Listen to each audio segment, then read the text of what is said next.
좋아? 제가 참 이 제자와 사역에 되게 매력을 느끼는 게 뭐냐면, 저는 여태까지 멘토가 별로 없었어요. 그리고 가장 중요한 청년회 때 멘토가 없었어요. 물론 이제 성교단체 전 내비게이터 출신이기 때문에 거기서 이제 리더가 있고 이제 그 리더 밑에서 이제 훈련도 받고 양육도 받았지만, 죄송하지만 남자들 자유행위 하나 물어볼 수 없는 멘토링이었어요. 성적인 유혹을 청년대가 얼마나 이게 심해요. 이런 거 하나 물어보고 답해줄 수 있는 멘토를 받아본 적이 없어요. 그러니까 그냥 너무 제한적인 멘토링을 받은 거예요. 그래서 너무 안타깝더라고요. 그러니까 실제적으로 남한테 표현할 수 없는 수많은 아픔이 있는데, 갈등이 있고 괴로움이 있는데, 이것을 얘기해도 답도 없고, 실제로. 그러니까 이런 걸 해결해 줄 수 있는 멘토들을 너무 만들고 싶은 거죠.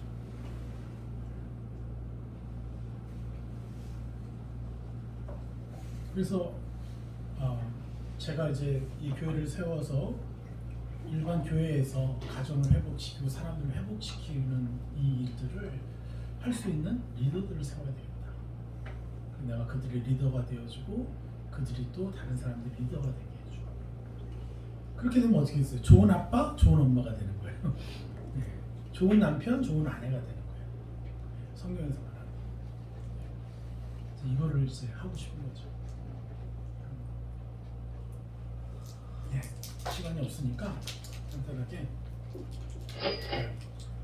그래서 여러분, 우리 내면을 알아야 돼요. 우리가 교회 나와서 우리가 새벽 기도도 하고요. 저희가 새벽 기도 나가면 삶이 변한다. 그래서 저희는요, 선교지에서 매일 3시에 모였어요. 3시, 새벽 3시에. 네. 아무튼 우리 훈련 받으러 온 싱글들 엄청 괴롭혔지. 한 번 앉아서 3시간 예배드리고 새벽 예배드리고 밤에 또 3시간 예배드리고, 저는 또 막 저 골방에 들어가서 하루에 6시간씩 기도하고, 그러면 제가 바뀌는 줄 알았어요. 근데 그러고도 저는 뭐 했는지 알아요? 제 아내를 판단했고 다른 사람들 판단하고, 진짜. 근데 그렇게 내가 말씀 읽고 기도하고 새벽 기도하고 수많은 시간을 보냈음에도 불구하고 왜 삶이 변화되지 않았냐? 그 이유가 바로 그거예요. 이 의식과 무의식의 관계를 온전히 몰랐다는 거예요. 내 무의식을 알지 못했다는 거예요. 이 조아리라는 제 심리학자가 있습니다. 여기 뭐 심리 상담하시는 분도 계시니까 아실 것 같은데, 조아리라는 이 심리학자가 굉장히 너무너무 중요한 걸 밝혀냈어요. 우리 임상 실험을 통해서. 그게 뭐냐, 이게 사람이에요. 사람 A, B, C, D로 나눠요. 이게 한 사람인데 A는 뭐냐? 같이 읽어볼까요? 나도 알고 남도 아는 나. 그러니까 이게 뭐예요? 바로 노출된 영역이죠. 나에 대해서 나도 아는데 저 사람도 아는 거예요. A. B는 뭐예요? 나는 알고 남은 모르는 나. 그러니까 이게 뭡니까? 숨기는 영역이에요. 근데 C, 남은 알고 나는 모른다. 이게 뭐예요? 착각하는 거예요. 본인만 몰라 자기가 누군지. 다른 사람 다 아는데. 이걸 이제 푼수의 영역이라고도 하죠. 네, 저 푼수 뭐 이런 거. 그리고 D는 뭐예요? 나도 모르고 남도 모르는 거예요. 이게 바로 뭐예요? 바로 무의식의 자아영역이라는 거예요. 이 무의식은요, 바로 우리가 상처들을 통해 들어온 옛사람의 형상들이 숨어 있는 영역이에요. 근데 그걸 그대로 방치해두고 있어가지고, 그래서 그 숨어 있는 어둠들이 나를 주장질해서 고치시켜서 나도 모르게 그 일을 행하게 버리게 해요. 어떨 때 여러분 스스로도 창피한 일 많잖아요. 내가 그때 왜 그랬지? 이런 것들 데려온 적 없어? 있습니다. 많잖아. 되게 많아. 왜 이랬지? 막 이러면서. 그리고 또 생각하면 찝찝하고 막 내가 너무 싫고 막 그런 거예요. 그런데 그런 것들을 왜 일어나느냐? 나도 모르는 무의식이 나를 지배하고 있기 때문에. 그래서 예수님을 영접해야 하는 가장 중요한 이유가 뭔지 아세요? 저 무의식을 지배하기 위해서, 정복하기 위해서. 그러면요, 무의식을 정복하기 시작하면요, 상처들까지도 기회가 돼요. 내가 분노 조절 장애가 있어봤기 때문에 분노 조절 장애 사람들이 더 궁리롭게 느껴지는 것처럼. 그래서 어떤 사람도 판단이 안 되게끔 그렇게 내 무의식을 계속해서 무의식 안에 있는 그 어둠들이 발견되는 것이 너무너무 좋은 거예요. 무기가 되는 거예요. 그래서 여러분들 정말 상처가 많다? 자랑할 거예요. 하나님이 여러분들에게 그만큼 더 많은 달란트를 주시겠다라는 약속인 거예요. 실제로. 그래서 숨길 필요가 없어요. 자, 근데 여기서 중요한 게 뭐냐? 바로 A, B, C. 이게 바로 이제 의식이죠. 근데 의식과 무의식 합치면 어떻게 돼요? 이게 100%라고 봅시다. 한 사람의 의식과 무의식을 의식 플러스 무의식이 100%예요. 그러면 의식은 몇 프로예요? 그리고 무의식은 몇 프로겠어요? 100% 중에서. 여기서 사람들이 이제 착각하는 게 요 의식은 2%밖에 안 된다는 거예요. 제가 이렇게 상담하고 이렇게 가르쳐 보면서 한 70%까지가 최대치로 말씀하시더라고요. 그러니까 20%, 의식이 20%고 무의식이 한 80%까지다라고까지 얘기하시는 분이 있어요. 근데 보통은 5, 60% 아니면 무의식이 30% 이렇게 얘기해요. 근데 실제로 연구를 해보고 임상실험을 해보니까 의식이 2%예요. 그럼 무의식이 몇 프로라는 거예요? 98%라는 거예요. 그러니까 우리는 신앙생활을 뭘로 했어요? 의식을 한 거예요. 여태까지. 그러니까 삶이 바뀔 수가 없는 거예요. 삶이 성장할 수가 없는 거예요. 그러니까 다 포기하고 대부분의 사역자들이 뭘 하기 시작해요? 자기를 추구하는 일에 몰두할 수밖에 없었던 거예요. 그러니까 예수 그리스도처럼 살 수 있을 거란 기대도 못해요. 성화 기대도 못해요. 입에서 나오는 말씀 기대도 못해요. 그저 내가 오늘 하루 죄짓지 않고 좀 선하게 하나님의 일을 하고 그냥 손도들 늘려가는 게 최고다. 이렇게 돼요. 이렇게 되면요, 세상 사람들이 우리를요 매력적으로 볼 수가 없어요. 하나님이 인간을 지으셨잖아요. 그럼 인간에게 가장 매력적인 분은 하나님이어야 돼요. 근데 세상이 하나님에 대해서 어떻게 생각해요? 그리고 우리 교인들이 하나님에 대한 이미지가 어때요? 두려운 하나님. 가까이 하기엔 조금 찝찝한 하나님. 왜요? 내 죄를 너무 다 아신다고 생각하니까 그 하나님 앞에 포근히 잠길 수가 없어. 안길 수가. 왜냐? 심판하고 두렵게 하는 하나님이니까. 오해가 있어요. 왜 그래요? 무의식에 지배받고 있기 때문에 그래요. 그래서 이 무의식을 우리가 하나하나 무의식 안에 있는 어둠들 하나하나를 발견해내고 그것을 제거하고 하나님의 형상으로 채워놔야 되는 거예요. 그러면 삶이 바뀌어요. 요즘에 제가 참 듣는 제게 오는 가장 큰 행복 중에 하나가 우리 아이들이 참 저희를 인정해 주는 것 같아요. 아빠가 이런 삶을 살았는데 아빠가 이렇게 바뀌었다는 거. 그리고 자기도 세상에 나가서 살다 보니까 이게 얼마나 어려운 것이었다라는 거. 그러면서 자꾸 저의 삶을 인정해주고 그러고 보니까 엄마도 좀 바뀌었네 깨? 이러면서 막 농담하면서 그렇게. 처음에 제 아내는요 굉장히 수준이 높은 사람이에요. 예. 어떤 누구와도 적이 없는 사람이에요. 그에 비하면 저는 완전 개차반. 막 분노 일어나면 견딜 수 없었던 사람인데 어느 날 제가 축복하기 시작하니까 역전이 돼버렸어요. 네. 그러니까 사람의 힘까지는 거기까지. 근데 제 아내가 가지고 있는 특성이 뭐냐면 자기의 수준을 떨어뜨리고 싶지 않으니까 아예 저 사람 자체를 지워버리는 거예요. 판단하지 않으려고. 내가 더럽힘 받지 않으려고 아예 저 사람을 아예 자기 머리에서 지워버리는 거예요. 그래서 그런 사람은요 아무 때나 만나도 웃으면서 악수할 수 있어요. 그 대신 저 사람은 그 인생에 없는 존재예요. 그걸 제가 그걸 영적 언어로 뭐라고 표현한지 아세요? 영적인 살인이다. 네. 어떻게 하나님의 영혼인데 저 사람 존재 자체를 아예 지워버려? 이건 살인이에요. 근데 저는요 막 판단해. 욕까지 해요.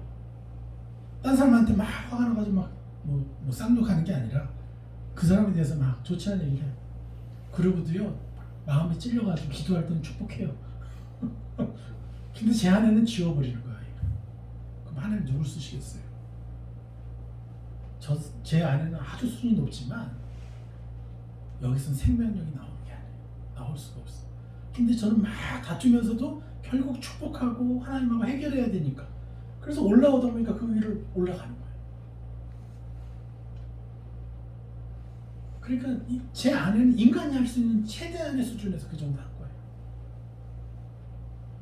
이게 아이러니예요.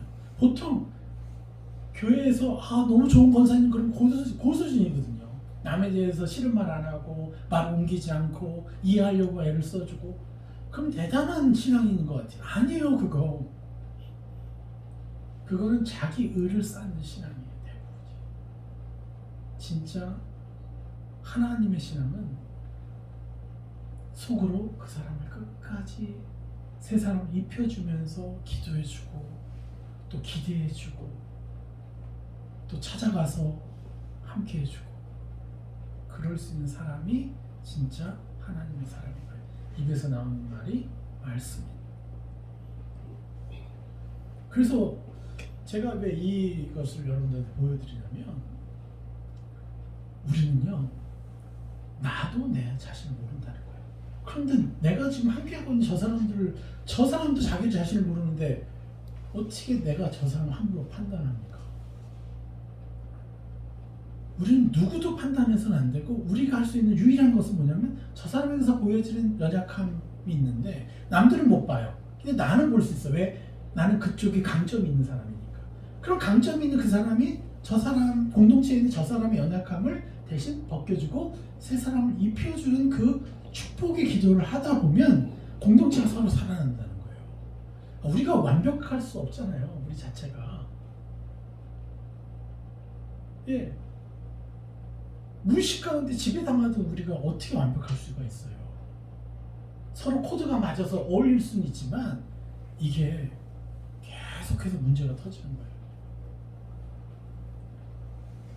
그런데 문제는 그들을 같이 혐오하고 같이 판단하다가 자기도 망하게 되는 거죠.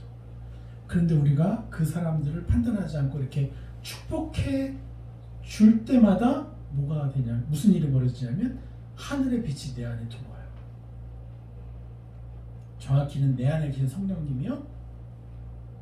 성령님이 제가 감옥 속에 집어넣어드렸는데 그 문을 조금 열어드린 거예요. 그 성령님이 나 나가도 돼?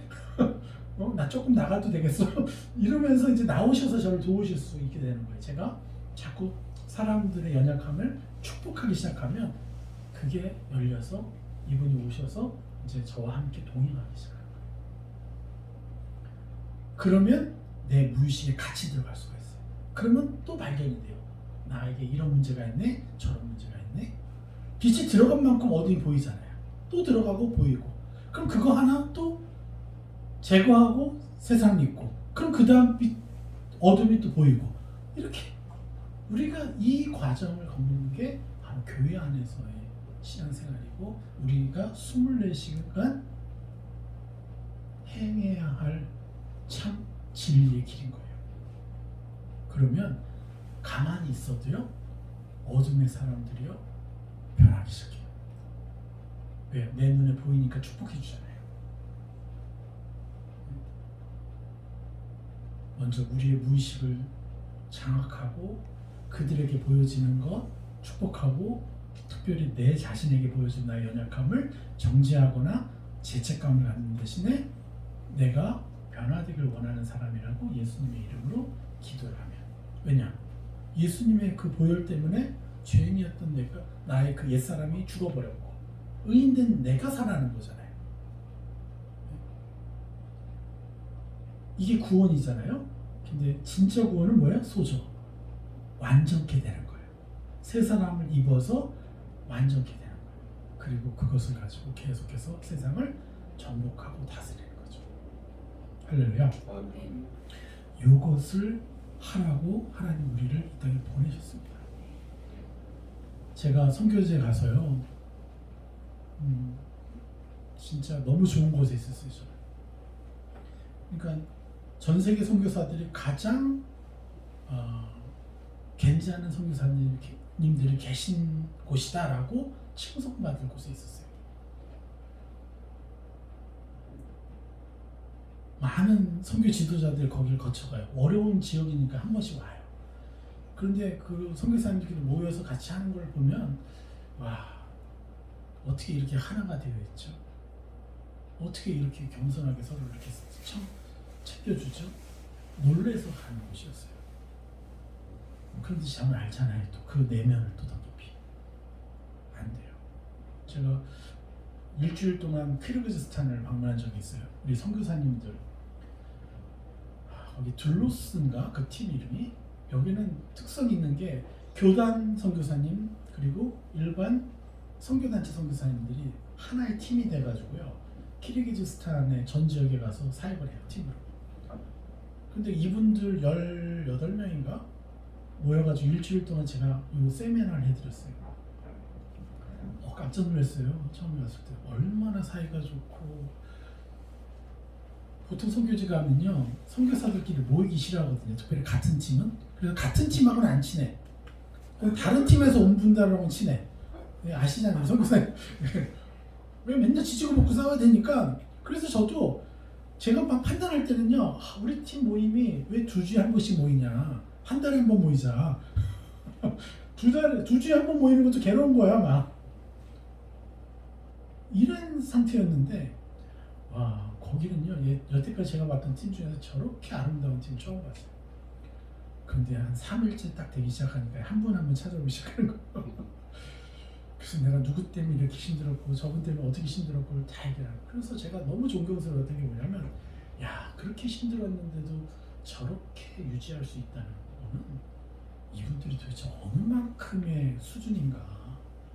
진짜 저는 제가 가르치는 입장이지만 그런 걸 다 떠나서 저분들이 인간적인 노력을 했던 것은, 와, 나보다 몇백 배 잘하신, 너무 존경스럽더라고요.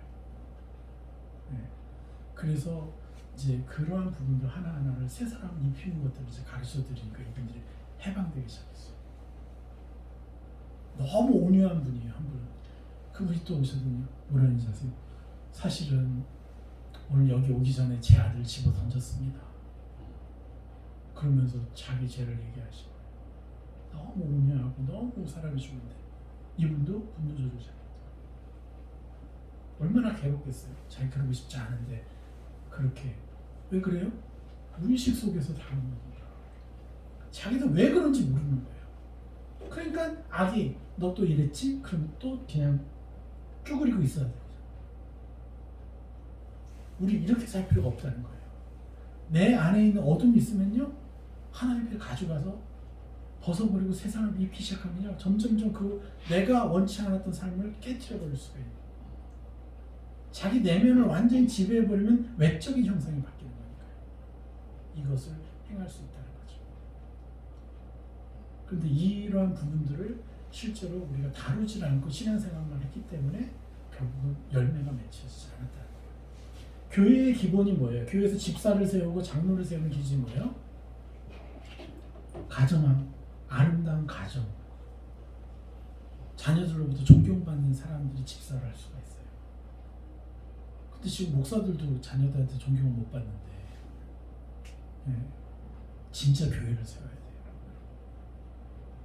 그래서 그러한 수준의 삶을 살기 위해서 우리가 언제나 복음을 알고 이제 그러기 위해서 뭘 해야 돼요? 여러분 너무 좋은 게 선교지 가시잖아요. 마음에 안 드는 사람 무조건 내가 저 사람 어떻게 축복해 줄까요? 어떻게 세상에 입혀 줄까요? 이 부분은 제가 다음 주에 구체적으로 내면 어떻게 분리하는지에 대한 슬라이드로 여러분 설명해 드리도록 하겠습니다. 여기까지 전하겠습니다.